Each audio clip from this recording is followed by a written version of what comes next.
You ever seen a man get invited just to be laughed at? Someone muttered near the baseline, just loud enough for the crowd to hear, and just quiet enough to pretend it wasn't meant to cut, and the laughter that followed rolled across the pickleball court like a warm afternoon breeze, light, careless, and cruel in the way only a crowd could be when it decided someone didn't belong, because out there under the clean white lines and the soft echo of paddles tapping plastic, Daniel Brooks stood. With a borrowed paddle in his hand and dust on his worn sneakers, a single dad who had come here not for attention, not for pride, but because his daughter had pointed at the court that morning and said it looked like fun, and now he was standing in the center of something that felt very different from fun, something tighter, sharper, something that smelled faintly of ego and expectation under the California sun. And across the net 3 players in crisp athletic gear exchanged glances that carried more meaning than words, one of them spinning his paddle lazily before tossing it up and catching it again. "You sure you want to do this?"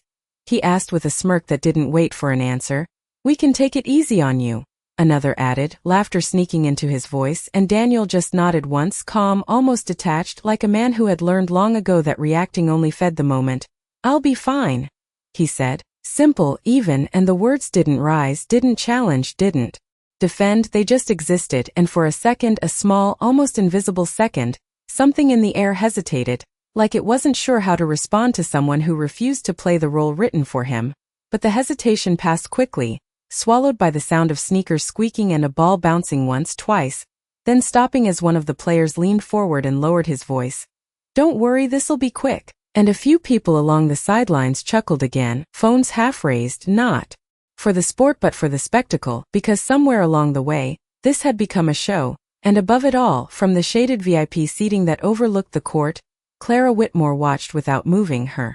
posture straight, her sunglasses catching the light just enough to hide her eyes but not the faint curve of a smile that suggested she had already decided how this would end, as so used to reading rooms, to predicting outcomes before they unfolded, to seeing patterns where others saw chaos, and right now the pattern looked obvious, a mismatch, a moment of light entertainment between meetings, something to fill the afternoon before the next deal, but still she watched, not out of kindness, not even curiosity, but out of habit, because powerful people rarely stopped observing, and down below, Daniel stepped into position, adjusting his grip on the paddle like it wasn't new to him, like his hands remembered something his clothes didn't reveal. And one of the players raised an eyebrow, just slightly, just enough to notice. "Ready?" he called out, and Daniel gave a small nod, nothing more, no performance, no nerves, just stillness, and as the ball was tossed into the air, as the first serve was about to begin, as the laughter settled into a low hum waiting for its next cue, there was a quiet, almost imperceptible shift, the kind that didn't announce itself, the kind that didn't ask for attention, the kind that only revealed its meaning after everything else had already changed. If you're enjoying this story, please subscribe and turn on the notification bell. It really helps the channel and means a lot to us. Now let's go on. The ball left the paddle with a soft, hollow pop, clean and unhurried, gliding over the net with the kind of casual confidence that suggested the server had already decided how the next 10 seconds would unfold, and the moment it crossed into Daniel's side, one of the players behind it smirked and muttered, "Keep it simple for him." Just loud enough for a few people to laugh again, and Daniel moved, not quickly, not dramatically, but with a quiet efficiency that did not waste a single inch of motion, his feet adjusting in small, precise steps as his paddle met the ball with a gentle tap that sent it back low and controlled, barely clearing the net, and for a fraction of a second, the rhythm they expected did not arrive, the easy put away, the exaggerated miss, the punchline they were waiting for. Instead, the ball dropped just short enough to force a hurried reach, and the return came back higher than intended, slightly off balance. "Lucky shot," someone called out, brushing it off before it could mean anything, before it could shift the narrative they had already written, and the rally continued, short, uneven, but not in the way they had planned, because Daniel did not swing hard, did not chase angles, he simply placed the ball where it needed to be, again and again, like he was solving something rather than competing. And across the court, one of the players frowned just slightly, just enough to register that something felt off. "All right, let's speed it up," he said, his tone tightening as he stepped forward and drove the next ball with more force, aiming deep, expecting the mistake, expecting the overreach, but Daniel was already there. His paddle meeting the ball with the same quiet control, redirecting it. Instead of resisting it, sending it back with a softness that forced another adjustment, another step, Another moment of hesitation, and the rhythm shifted again, subtle, almost invisible but real, like a song that had changed key without warning, and along the sidelines, a few of the smiles began to fade into something more uncertain. Phone still raised but no longer steady, because the scene was no longer unfolding the way they had anticipated. And above them, Clara Whitmore leaned forward. Just slightly, the faint smile still resting on her lips but no longer as certain as before. Her head tilting a fraction as her eyes followed the ball more closely now. Not the spectacle, not the man, but the pattern, because something in the pattern did not match the story she had assumed. And back on the court, the next exchange grew longer, each shot deliberate, each return measured, until finally one of the players stepped in too aggressively, misjudging the pace, and sent the ball just wide of the line, the point ending not with a laugh, not with a cheer, but with a brief, almost awkward silence that lingered a second too long before someone clapped once, uncertain whether it was for encouragement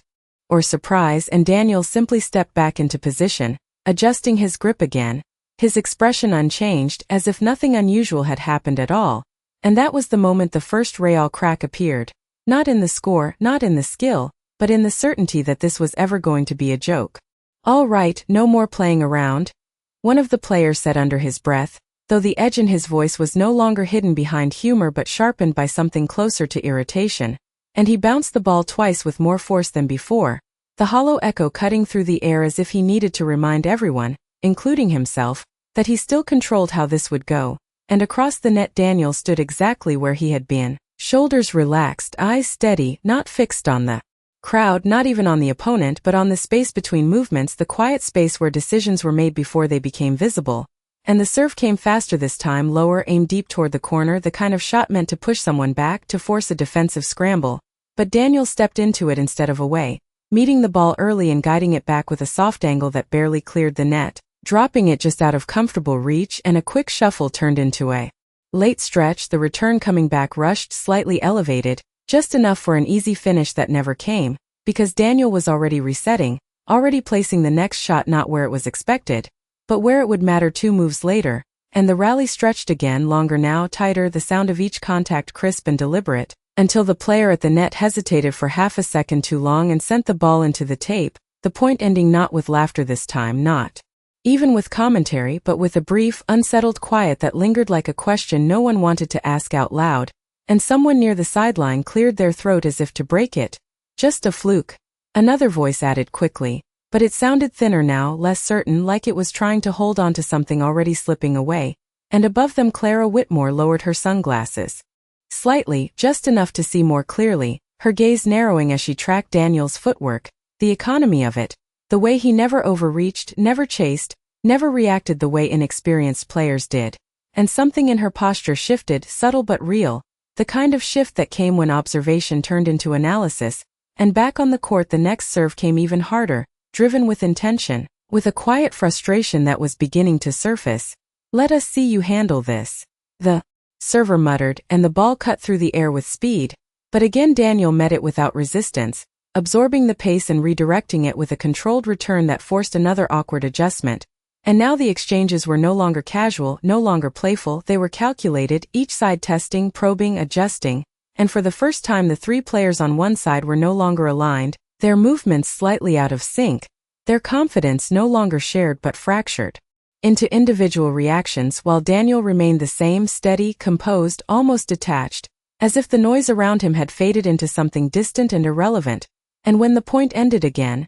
this time with a clean placement that landed just inside the line, there was no immediate reaction, no laughter, no dismissal, only a stillness that settled over the court like a realization arriving slowly, and one of the players exhaled sharply, glancing at his teammate before looking back at Daniel with a different expression now, not amusement, not irritation, but something closer to recognition, the kind that comes too late to stop what is already unfolding. And Daniel simply stepped back once more, adjusting his grip, his face unchanged, as if he had not just altered the direction of the entire match, as if he had been here before many times and knew exactly how this would end long before anyone else did. "Score is tied," someone said quietly from the sideline, not announcing it, just noticing it, as if saying it too loudly might make it less real. And that was when the weight of the moment finally settled over the court, not as pressure but as awareness, because what had started as a joke no longer felt like one. and the three players across from Daniel felt it first,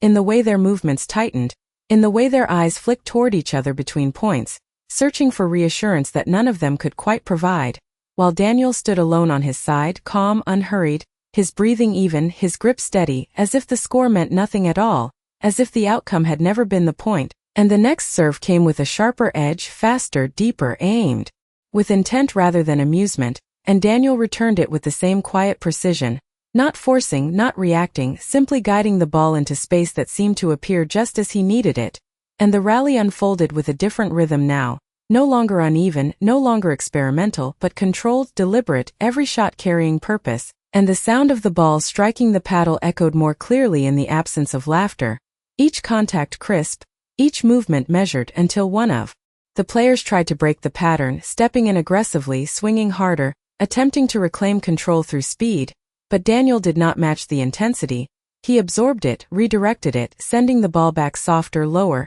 forcing another adjustment, another moment of imbalance, and the mistake came again, small, almost invisible, but enough, the ball drifting just beyond the line, and this time there was no excuse offered, no quick dismissal, only a brief silence that stretched longer than before, and above the court Clara Whitmore leaned forward further, her sunglasses now resting in her hand, her eyes fully exposed, focused, calculating, tracing the invisible lines Daniel seemed to see before anyone else did. And something in her expression changed, not dramatically, not all at once, but enough to erase the last trace of amusement, because she recognized control when she saw it. She understood patterns, discipline, the kind of restraint that did not come from casual experience but from something deeper, something practiced, something earned over time. And down below one of the players exhaled sharply and forced a small laugh that did not reach his eyes. Okay, he said, bouncing the ball again, but the rhythm of his motion was off now, slightly rushed, slightly uncertain,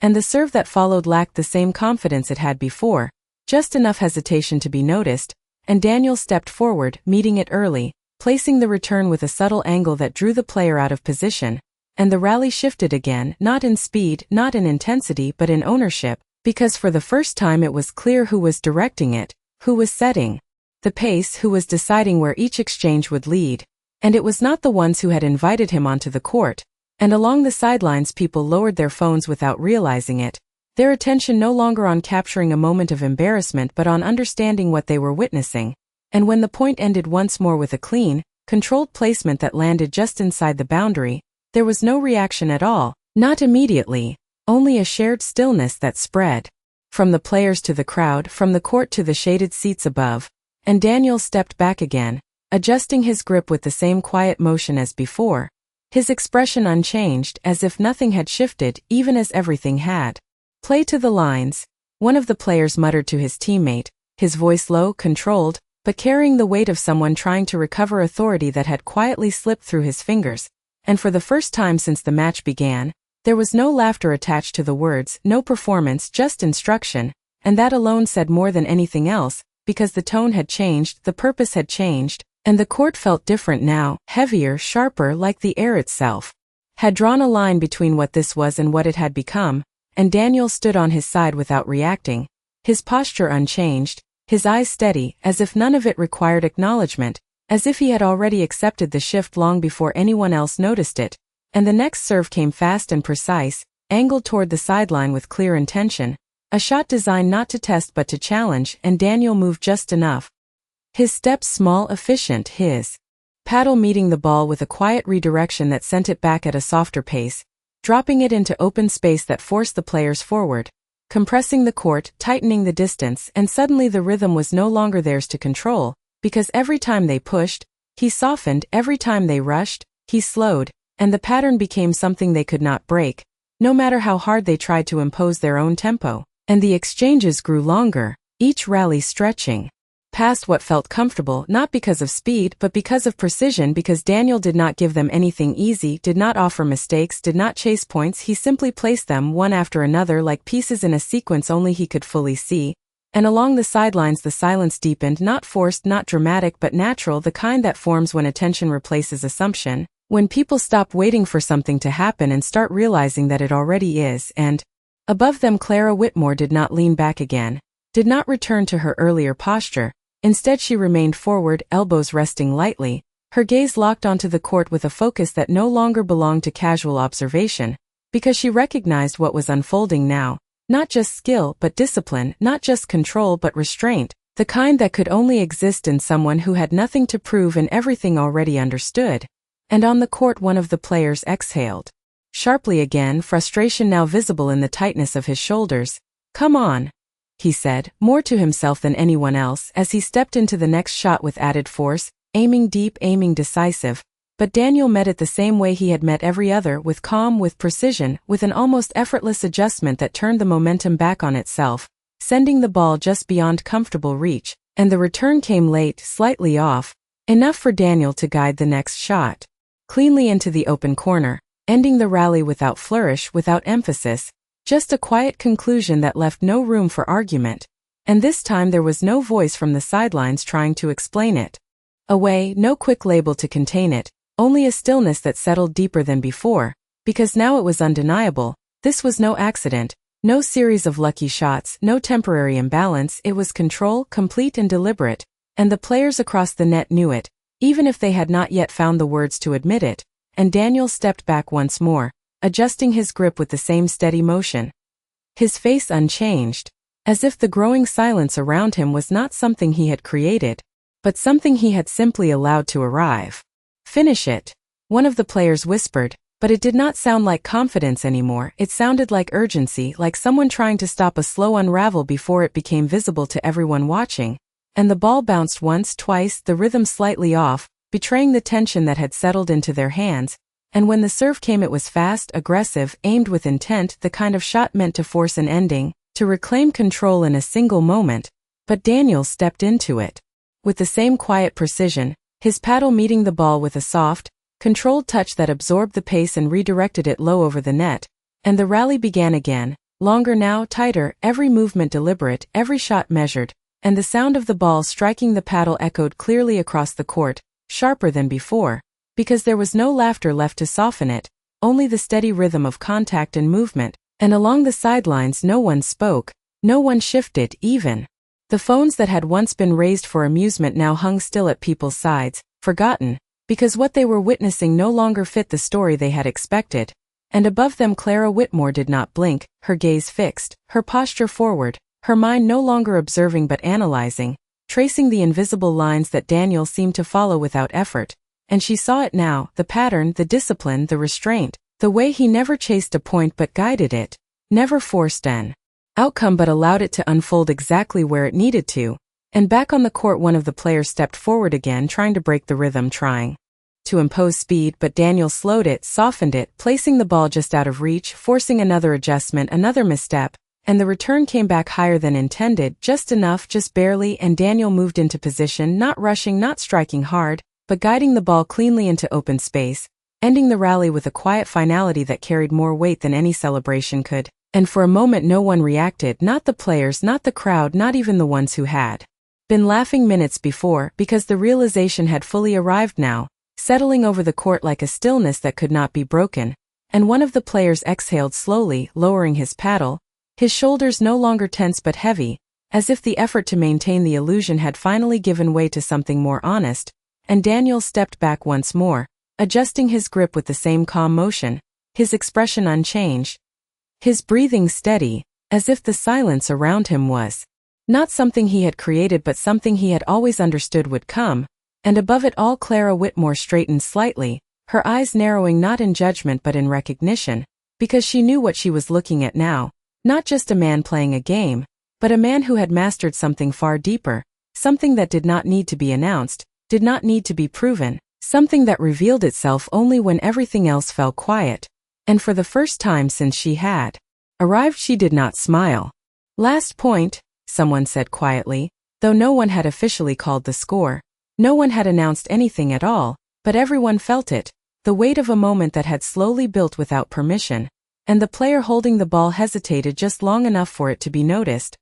his fingers tightening around it before he tossed it into the air with a motion that tried to look routine but carried the tension of someone who understood exactly what was at stake. And the serve came fast, sharp, driven deep toward the baseline, a final attempt to force control, to dictate the ending before it could slip any further, but Daniel stepped into position with the same calm precision, his feet adjusting in small, deliberate movements, his paddle meeting the ball with a soft, controlled return that neutralized the speed and placed it low over the net, and the rally began, not rushed, not chaotic but measured, each exchange unfolding with a clarity that made every movement feel inevitable, and the players across from him moved quickly, trying to regain rhythm, trying to impose pace, but every time they pushed forward, Daniel redirected. Every time they accelerated,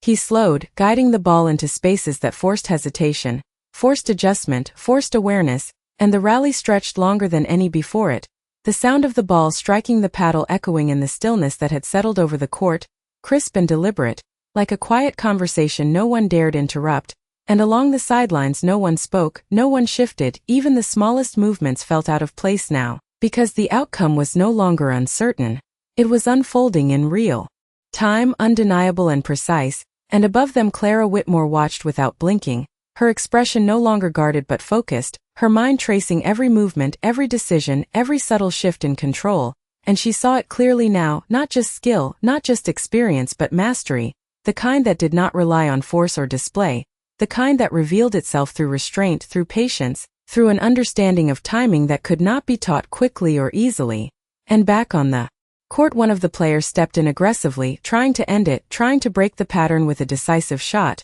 but Daniel met it with the same quiet control, redirecting the ball with a soft angle that sent it just beyond reach, forcing a late stretch, a rushed return, and the ball rose slightly higher than intended, just enough, just barely, and Daniel moved forward, his step steady, his posture balanced, and with a single smooth motion he guided the ball cleanly into the open corner. Not with force, not with flourish, but with precision so exact it left no room for recovery. And the point ended, not with a sound, not with a reaction, but with silence, complete and absolute, the kind that settles when everyone understands what they have just witnessed but no one knows how to respond to it. And the players across the net stood still, their paddles lowered, their expressions no longer guarded or dismissive but quiet, reflective, as if something had shifted inside them as much as it had on the court. And Daniel stepped back, lowering his paddle, his face unchanged, his breathing steady, offering no celebration, no acknowledgement, just a quiet acceptance of what had already been decided, and above them Clara Whitmore remained standing, her gaze fixed on him, her expression no longer touched by even the faintest trace of a smile, because she knew now, with complete certainty, that the man they had invited onto the court as a joke had never been one at all. No one moved at first, not the players, not the crowd, not even the ones who had been whispering moments ago, because the silence that followed was not empty, it was full, heavy with understanding, and Daniel stood where he was for a brief second longer before lowering his paddle completely, his fingers relaxing around the handle as if the game had never been about holding on in the first place, and across the net one of the players let out a slow breath, his shoulders dropping, the tension finally releasing into something quieter, something more honest, and he gave a small nod, not dramatic, not forced, just enough to acknowledge what had happened without needing to explain it, while another looked down at the court lines as if seeing them differently now, as if realizing that control was never about dominance but about awareness, and along the sidelines people shifted slightly, not to leave, not to speak, but to adjust to the new reality of what they had just witnessed. Phones still lowered, conversations paused, because there was nothing to add that would not feel smaller than the moment itself, and above them Clara Whitmore remained standing, her gaze fixed on Daniel, her expression composed but changed in a way that could not be undone, because she had spent years reading people, understanding leverage, identifying strengths hidden beneath presentation, and what she had just seen did not fit any easy category. It was not performance, it was not luck, it was something quieter, something deeper, and for the first time she found herself without an immediate conclusion, without a quick label to place on him, and that absence of certainty drew her forward, one step at a time as she descended from the shaded seating toward the edge of the court, her heels soft against the ground, measured, deliberate, and the subtle shift in attention followed her movement, not loudly, not all at once but gradually as a few heads turned, then more, until the focus of the court expanded beyond the match itself to include what would come next, and Daniel, unaware or perhaps simply unconcerned, set the paddle down gently against the fence, his movements unhurried, his posture unchanged, as if he were leaving any ordinary afternoon, and when he turned slightly, his gaze passed over the court without seeking anyone in particular, without searching for recognition or reaction, and that was when Clara stopped just a few feet away, close enough to speak without raising her voice. Her presence felt more than announced, and for a brief moment she said nothing, simply observing him at a closer distance, taking in the details that had been too far away before, the worn edges of his shoes, the calm in his expression, the absence of any need to prove what had already been seen, and when she finally spoke her voice was quiet, controlled, but different from before, stripped of assumption, stripped of distance. "You have played before," she said, not as a question, not as a challenge, but as a recognition, and Daniel met her gaze without hesitation, his eyes steady, his tone even. "A little," he replied, the same way he had at the beginning, but now the words carried a different weight, not because they had changed, but because everything around them had, and for a moment neither of them spoke again, the silence returning, not awkward, not uncertain, but complete, as if the truth had already said everything that needed to be heard. Clara held his gaze for a moment longer, as if measuring something that could not be written down or negotiated. Then she gave a small nod, not of approval, not of authority, but of respect, the kind that does not come easily to people who are used to being the one evaluated. And Daniel returned it just as simply, no smile, no performance, just acknowledgement, before turning back toward the fence where his paddle rested. And for a second it seemed like the moment might end there, quietly, without ceremony. But something in the air had already shifted too deeply for that, because along the sidelines one person began to clap, soft at first, uncertain, then another joined and another, until the sound spread in a steady rhythm that was not loud but genuine, not explosive but earned, and the players across the net did not interrupt it, did not reclaim the center of attention. Instead they stepped back, giving space without needing to be told, their earlier confidence replaced by a quieter understanding that what had just happened was no longer about them. And Daniel paused only briefly at the sound, his hand resting on the paddle as if considering whether to respond, but he did not turn, did not raise his hand, did not step forward into the recognition.